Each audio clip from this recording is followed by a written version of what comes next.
Sharma horror stories. Hello दोस्तों, स्वागत है आप सभी का एक और नई सच्ची भूतिया कहानी के साथ। आज की जो भूतिया कहानी मैं आपके लिए लेकर आई हूँ वो बिल्कुल सच्ची कहानी है और ये मेरी लाइफ में हुआ इकलौता भूतिया एक्सपीरियंस है। जी हाँ, आपने बिल्कुल सही सुना। तो चलिए बढ़ते हैं अब हमारी कहानी की ओर।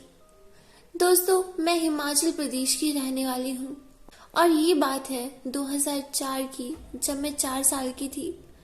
अब आप ये सोच रहे होंगे कि 4 साल की होते हुए मेरे साथ अगर भूतिया कोई घटना हुई तो मुझे कैसे याद या फिर पता है। इसलिए मैं आपको बता दूं कि ये घटना मेरे मम्मी पापा के साथ हुई और मैं भी इस घटना का एक हिस्सा हूँ। दिसंबर के महीने की वो सर्द रात का लगभग 1 बज रहा था। मैं और मेरे मम्मी पापा सोए हुए थे।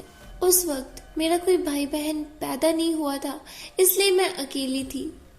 रात को अचानक मेरे पापा की तबीयत खराब हो जाती है, जिसकी वजह से वो हड़बड़ी में जल्दी जल्दी उठ के वॉशरूम जाते हैं क्योंकि उनको उल्टी आ रही थी। तब मैं और मेरी मम्मी दोनों सो रहे थे। पापा की तबीयत कुछ ज़्यादा खराब हो गई थी, जिसकी वजह से उनको अपने घर के अंदर घुटन महसूस हो रही थी और इसी वजह से वो घर के बाहर आंगन में जाकर टहलने लग जाते हैं। उनको लगा कि उनका जी किसी वजह से घबरा रहा है। अगर वो साफ और ठंडी हवा में घूमेंगे तो शायद उनका मन बदल जाए और उनकी तबीयत थोड़ी बेहतर हो जाए। मेरे पापा को उस वक्त सिगरेट पीने की आदत थी, इसीलिए वो वहाँ आंगन में टहलते टहलते सिगरेट पीना शुरू कर देते हैं। हमारे घर की पोजीशन उस टाइम कुछ ऐसी थी कि आसपास ढेर सारे घने जंगल और खेत थे और दिसंबर के महीने में तो यहाँ पर ठंड कुछ ज़्यादा ही होती है और बहुत ज़्यादा ठंडी हवाएं भी चल रही थी। लेकिन पापा को एक अजीब सी गर्माहट और बेचैनी महसूस हो रही थी।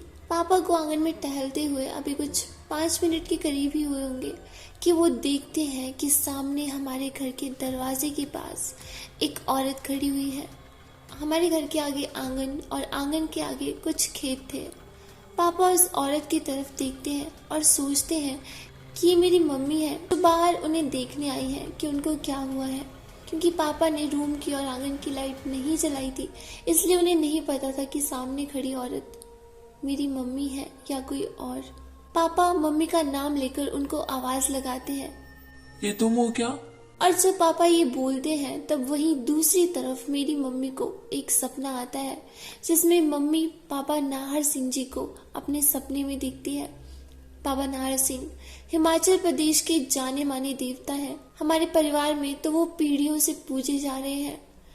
जो भी लोग हिमाचल से मेरी कहानी सुन रहे हैं वो लोग बाबा नाहर सिंह जी के बारे में जरूर जानते होंगे। मेरी माँ बहुत ज्यादा धार्मिक है और पूजा पाठ में बहुत ज्यादा विश्वास करती है।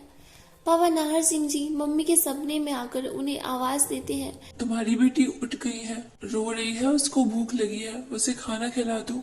ये सपना होते ही मम्मी नींद से हड़बड़ी में उठ जाती है और मेरी ओर देखने लगती है, पर उस वक्त मैं सोई हुई थी।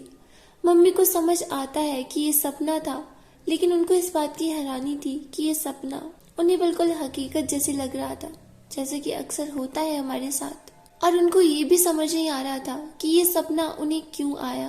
तभी वो पापा की तरफ देखने लगती हैं, पर पापा बेड पर थे ही नहीं। इससे पहले मम्मी को इस बात का पता नहीं था। मम्मी उठकर रूम की लाइट ऑन करती हैं और तभी बाहर पापा घर के बाहर खड़ी उस औरत से मम्मी समझ के बात कर रहे थे।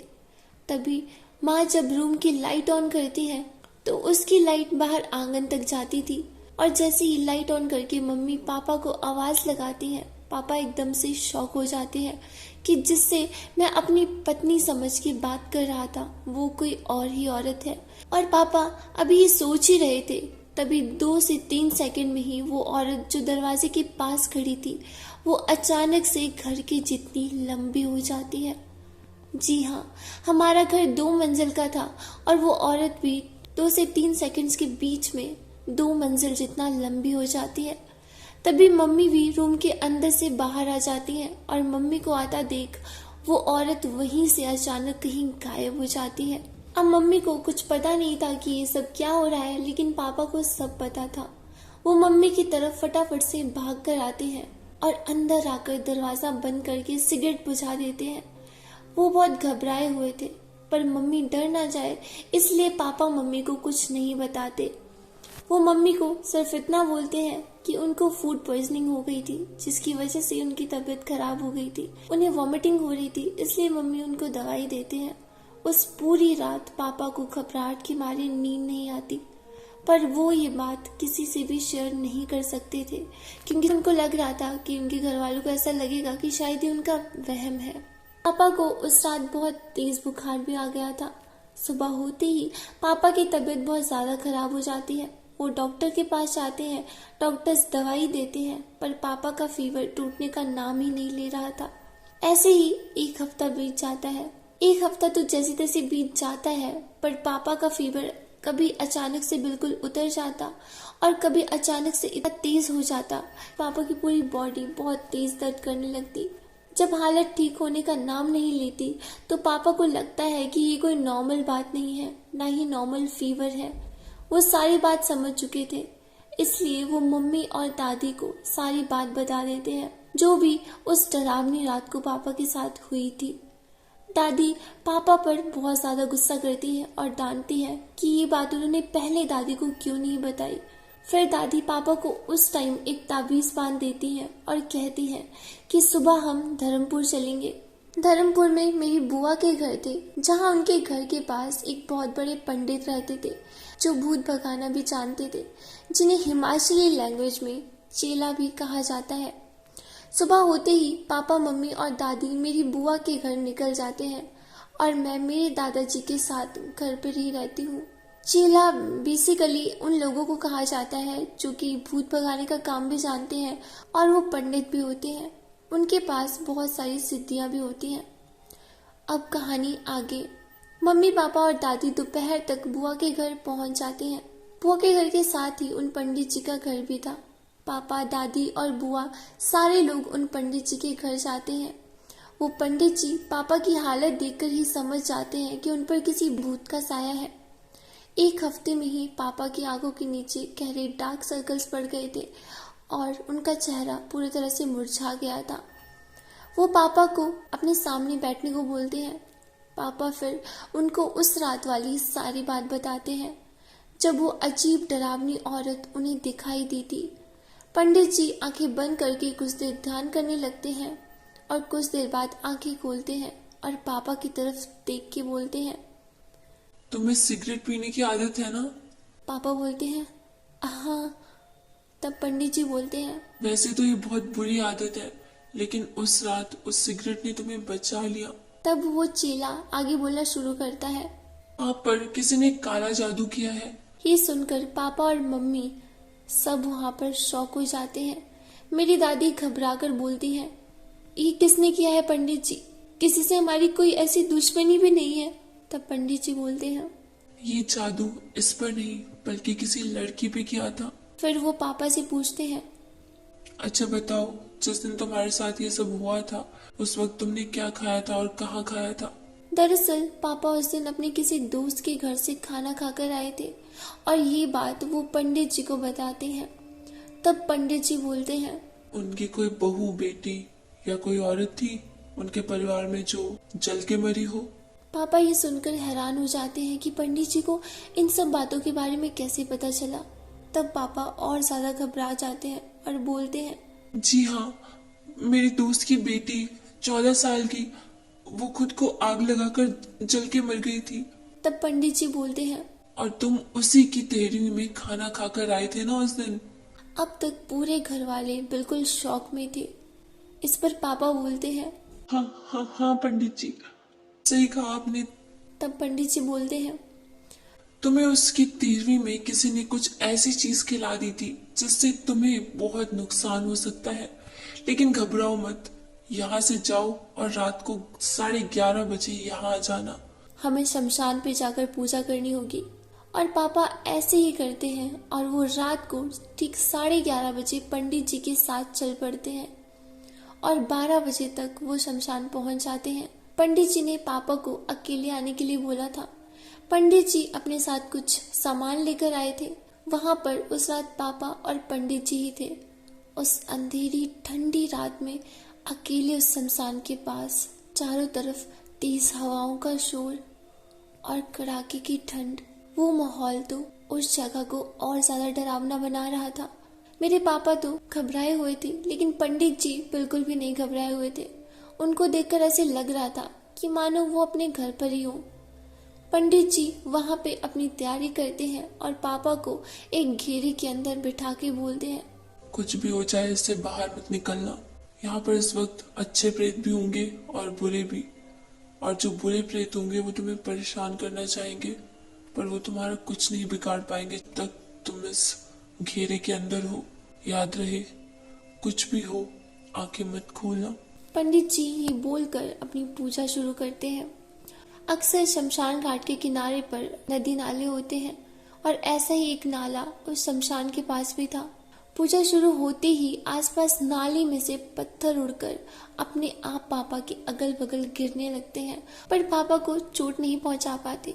ऐसा लग रहा था मानो पता नहीं कितने ही लोग उनके आसपास घूम रहे हैं उन्हें मारने के लिए, पर जैसे पंडित जी ने बोला था वो अपनी आंखें नहीं खोलते और लगभग 2 घंटे में उनकी पूजा खत्म होती है।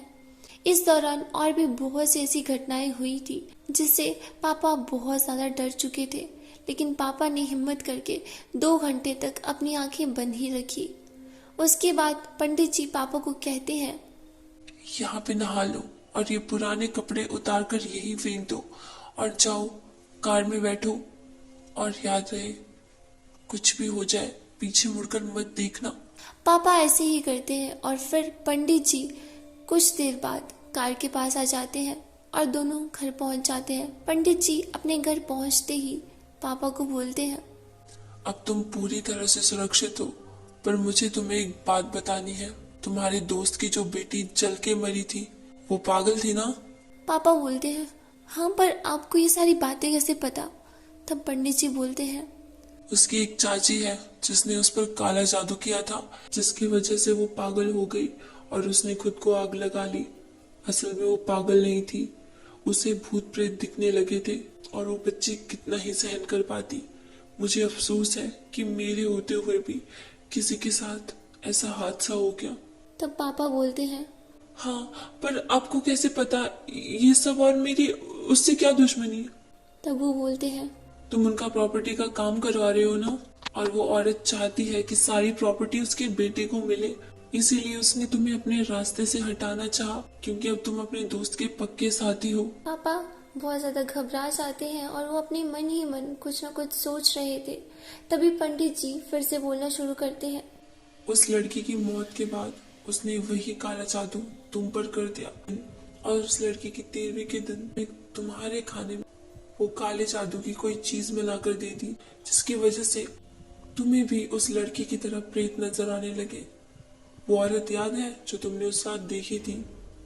उस रात वो तुम्हें नुकसान नहीं पहुंचा पाई क्योंकि तुम सिगरेट पी रहे थे और सिगरेट में आग जली हुई थी। अगर तुम वो सिगरेट गलती से भी बुझा देते तो तुम शायद आज हमारे बीच नहीं खड़े होते। अब पापा को सारी बातें समझ आ चुकी थी, पर पापा कुछ कर नहीं सकते थे। अपने से ज्यादा तो उनको अपने दोस्त और उनकी बेटी की टेंशन हो रही थी, और पापा इसलिए भी कुछ नहीं कर सकते थे क्योंकि वो लोग और उनका दोस्त शायद कोई भी उनकी बात पर विश्वास नहीं कर पाता। पर पापा बिना बताए जल्दी जल्दी उन लोगों से छिपाकर सारी प्रॉपर्टी का काम करवा देते हैं, जिससे वो प्रॉपर्टी उनके दोस्त के भाई को ना मिलकर उनके दोस्त को मिल जाए। दोस्तों, आज की दुनिया में गैरों पर तो क्या, हम अपनों पर भी विश्वास नहीं कर सकते। कब कौन कैसा निकल जाए कुछ पता नहीं होता। सो फ्रेंड्स, ये थी हमारी आज की सच्ची डरावनी भूतिया कहानी, जो कि मेरी लाइफ का पहला भूतिया एक्सपीरियंस था। मैं इसमें ज़्यादा इन्वॉल्व तो नहीं थी, पर हाँ, मैं इस कहानी या फिर इस घटना का हिस्सा ज़रूर थी। आई होप कि आपको ये कहानी पसंद आई होगी। अगर आपके पास भी ऐसी कोई भूतिया कहानी है तो उसे आप मेरे साथ शेयर कर सकते हैं। उसके लिए इस वीडियो के डिस्क्रिप्शन में मैंने इंस्टाग्राम का लिंक दे रखा है, आप वहां पर मुझे डीएम कर सकते हैं। और आप अपनी कहानी को ऑडियो या फिर रिटन फॉर्म में मुझ तक पहुंचा सकते हैं। अगर आपको ये कहानी पसंद आई होगी तो प्लीज़ इस वीडियो को लाइक करना और शेयर करना, और हाँ, मेरे चैनल को ज़रूर सब्सक्राइब करना।